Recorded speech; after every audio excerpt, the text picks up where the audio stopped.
எல்லா புகழும் புகழ்ச்சியும் அகிலத்தை படைத்து பரிபாலிக்கக்கூடிய ஏக இறைவனுக்கு.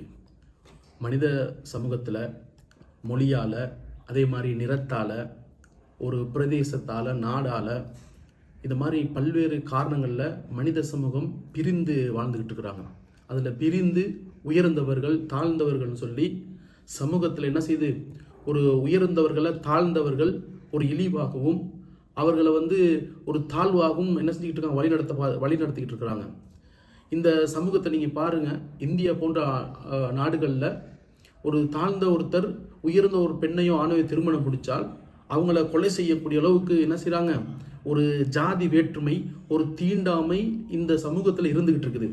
அது மட்டுமான்னு சொல்லி பார்க்கும்போது இன்றைக்கு அமெரிக்கா போன்ற அபிவிருத்தி அடைந்த வல்லரசான நாடுகளில் கூட இன வேற்றுமைகள், கருப்பினம் வெள்ளை இனம்னு சொல்லி என்ன செய்கிறாங்க, அங்கே கூட ஒரு வேற்றுமையோட இனத்தால் பிரிஞ்சு இருக்கிறத நாங்கள் பார்க்குறோம்.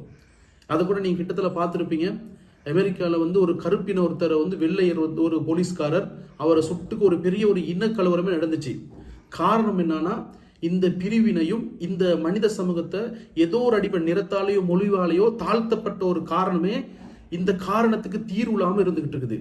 ஆனால் அல் குர்ஆன்ல அல்லாஹ் சொல்றான், மனிதர்களே, உங்களை ஒரு ஆண் ஒரு பெண்ணிலிருந்து படித்தோம், உங்களை அறிந்து கொள்வதற்காக கிளைகளாகவும் கோத்திரங்களாக ஆக்கினோம். யார் உயர்ந்தவர்கள்னா அவன் இறையச்சம் உள்ளவனே உயர்ந்தவன் சொல்லி இறைவன் அல் குர்ஆன்ல சொல்றான். ஏன்னா உங்களையும் எங்களையும் அறிந்து கொள்வதற்கு தான் குலங்களாக கோத்திரங்களாக ஆக்கினோம்னு சொல்லி சொல்லலாம், அறிந்து கொள்றதுக்கு. ஆனா இன்னைக்கு மனித சமூகம் உயர்வு தாழ்வுன்னு சொல்லி இன்னமும் உலகம் எங்கேயோ போய்கிட்டு இருந்தாலும் இந்த காரியத்துக்கு தீர்வு இல்லாமல் இருக்கிறாங்க. நபிகள் நாயகம் ஸல்லல்லாஹு அலைஹி வஸல்லம் கடைசி ஹஜ்ஜுங்கிற ஒரு பேருரையில மிக தெளிவாகவே சொல்றாங்க, மக்களே, உங்கள் இறைவன் ஒருவனே, உங்களுடைய தந்தையும் ஒருவனே. அரபிகள் அரபி அல்லாதவர்களோட உயர்ந்தவர்களோ இல்லை, வெள்ளையர்கள் கருப்பவர்கள் அதுல யாருமே உயர்ந்தவர்கள் இல்லை, இறையச்சம் உள்ளவரே உயர்ந்தவர்கள் சொல்லி நபிகள் நாயகம் ஸல்லல்லாஹு அலைஹி வஸல்லம் சொல்றாங்க. நீங்க பாத்தீங்கன்னா எந்த ஒரு கட்டத்திலையும் நபிகள் நாயகம் தெளிவாலே சொல்றாங்க, எல்லாத்துக்கும் அவ்வளவு மனித சமூகத்துக்கும் ஆதாம்ங்கிற ஒரே ஒரு தந்தை தான், அவன்கிட்ட தான் நீங்க வந்தீங்க, எல்லாமே ஒரு வழித்தோன்றர்கள் தான், எல்லாமே உங்களோட உறவுகள் தான், தொப்புள் குடி உறவு தான் சொல்லி மிக தெளிவாக என்ன செய்யறாங்க நபிகள் நாயகம் ஸல்லல்லாஹு அலைஹி வஸல்லம் சொல்றாங்க. நீங்க பாப்பீங்க, இன்னைக்கு இஸ்லாமிய சமூகத்துல கூட இந்த ஜாதி வேற்றுமை, எப்படி இவர்கள் உயர்ந்த குலம், இவர்கள் தாழ்ந்தவர்கள், இந்த ஒரு சமூகத்துல கிராமப்புறங்கள்ல இது அவங்க என்ன செஞ்சுக்கிட்டு என்ன அதை பயன்படுத்திக்கிட்டு தான் இருக்கிறாங்க. இன்றைக்கும் அரபிய சமூகத்துல அந்த அரபியர்கள்ட்ட உள்ள பழக்கம் இருக்குது. அரபி அல்லாதவர்கள் தாழ்ந்தவர்கள் மாதிரியும் ஒரு கால்நடை மாதிரியும் பார்க்கக்கூடியதை நாங்கள் பார்த்துக்கிட்டு தான் இருக்கிறோம். இதை நபிகள் நாயகம் ஸல்லல்லாஹு அலைஹி வஸல்லம் சொல்றாங்க, இந்த இஸ்லாமிய இந்த மார்க்கத்தை பின்பற்றக்கூடியவர்கள்ட்ட 4 ஜாகிலியா மடமையான மூட பழக்கங்கள் இருக்கும்.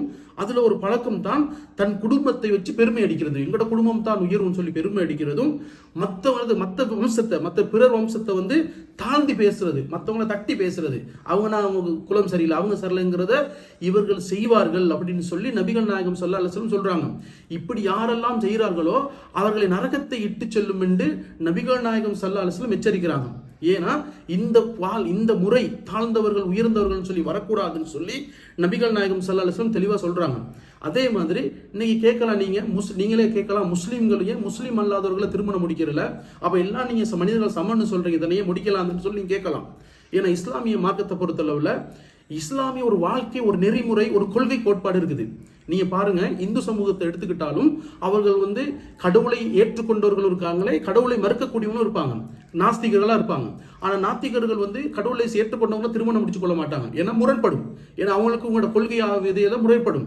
இந்த மாதிரி இஸ்லாமிய மார்க்கத்தை பொறுத்தளவுல அந்த கொள்கை சரியா இருந்தால் அந்த கொள்கையின் அடிப்படையில் வாழ முடியும். கொள்கைக்கு மாற்றமாக இருந்தால் அவரோட பயணம், அவரோட வாழ்க்கை சீராக அமையாது. ஒரு முஸ்லீம் இல்ல இன்னொருத்தர் முடிக்கணும் அப்படின்னா அவர் இந்துவா போய் முடிக்கிறது இஸ்லாம் மறுக்கல, அவரோட விருப்பம். ஆனால் இந்த கொள்கை கோட்பாடுனால தான் இஸ்லாம் சொல்லுது, நீங்க என்ன செய்யுங்க, அந்த கொள்கையை நிறைய ஏற்றுக்கொண்டவர்கள் திருமணம் முடியும்னு சொல்லி சொல்றாங்க. இன்னைக்கு பாருங்க, எந்த ஒரு போதகராக இருந்தாலும், எந்த ஒரு மார்க்கமா இருந்தாலும், மதமா இருந்தாலும் வாழ்க்கையில வாயால சொல்லிட்டு போயிடுவாங்க, மற்றவங்களுக்கு எடுத்துரைச்சு போவாங்க. ஆனால் ஒரு நடைமுறைப்படுத்தி இன்னமும் காலம் 1400-1500 ஆண்டுகள் ஆயிருச்சு இஸ்லாமிய மார்க்க போதகர் கடைசி நபிகளார் ஆனால் அந்த ஹஜ்ஜுங்கிற ஒரு கிரியை கொண்டு எல்லாமே சமன்னு சொல்லி வாழ்க்கையிலே நடைமுறை காட்டுறாங்க. எப்படி காட்டுறாங்க? 5 ஹஜ்ஜுங்கிற ஒரே ஒரு ஆடை, வெள்ளை ஆடை அணிந்து எந்த ஒரு அதிகார படைச்சவராக இருக்கலாம், அதே மாதிரி செல்வ சீமாட்டியாக இருக்கலாம், எந்த ஜாதி எந்த குலத்தக்காக பிறந்திருக்கலாம், எந்த மொழியால இருக்கலாம், எந்த நிறமாக இருந்தாலும் எல்லாமே சமன், இறைவன்ட்ட எல்லாமே அடிமைகள் தான் சொல்லி அவருடைய வாழ்க்கையை நடைமுறைப்படுத்தி இதுதான் வாழ்க்கையின் திட்டம், இதுதான் நடைமுறைப்படுத்தணும், இதுதான் மனித சமூகத்துல தேவைன்னு சொல்லி காட்டிட்டு போயிருக்காங்க. ஏன்னா இன்னைக்கு என்ன செய்யறாங்க? உலகமே யோசிக்குது இதுக்கு தீர்வு என்ன. ஒரு நாட்டுல கூட 2 மொழி பேசும்போது மொழிகளால யுத்தம், அதே மாதிரி ஒரு கலர நிறத்தால யுத்தம், அதே மாதிரி அதிகாரத்தால இந்த ஒரு நாடு இந்த ஒரு பிரதேசத்தால யுத்தம், அந்த பிரதேசம் இந்த பிரதேசம் யுத்தம். என்ன காரணம்னா அவர்கள் அறியாததும் புரியாததும் அவர்களுக்கு தெளிவில்லாததான் காரணம். அதனால இஸ்லாமிய மார்க்கம் சொல்லுது இது ஒரு வாழ்க்கை திட்டம், அறிந்து கொள்றதுக்கு தான் நாங்கள் என்ன செய்யும் இந்த குலத்தை கோத்திரத்தை வைத்திருக்கோம்னு சொல்லி இறைவன் தெளிவாக சொன்னதை கூறி விடைபெறுகிறேன்.